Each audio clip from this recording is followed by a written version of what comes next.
man pačiai norėjosi kažkokio tai šiuolaikiško, galbūt neįprasto arba sprendimo.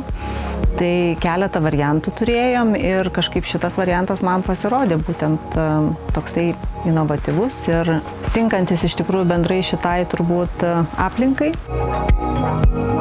Buvo tokia mintis, kad yra pylimas nuo vienos pusės nuo gamtos uždaro ir tada vystosi kaiminystė. Tai namas irgi pilnai uždaro kiemą, tokį pasidaro tvirtovė saugi.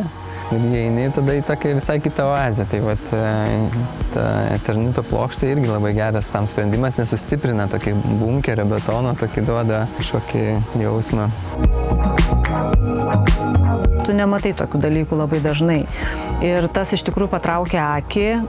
Man kažkaip labai buvo svarbu, kalbant apie estetiką, ar ne, aš labai norėjau tokio vientiso daikto, vientiso sprendimo ir man va šitas banguotas lakštas, jisai tą vientisumą ir duoda.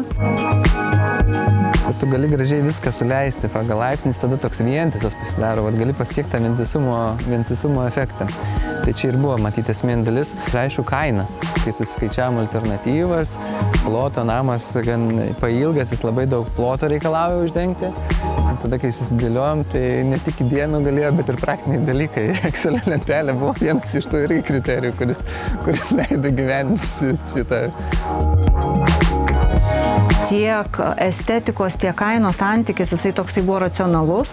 Tai tas argumentas man irgi buvo svarbus. Ir po to tam tikros savybės, ar ne, kad jisai yra visiškai natūralus, ar ne, kad jisai yra iš medžiagų, kurios yra iš gamtos. Mes kalbam apie cementą, mes kalbam apie celiuliozę, ar ne, mes kalbam apie tai, kad ten nėra kažkokių tai cheminių priemaišų, apie tvarumą.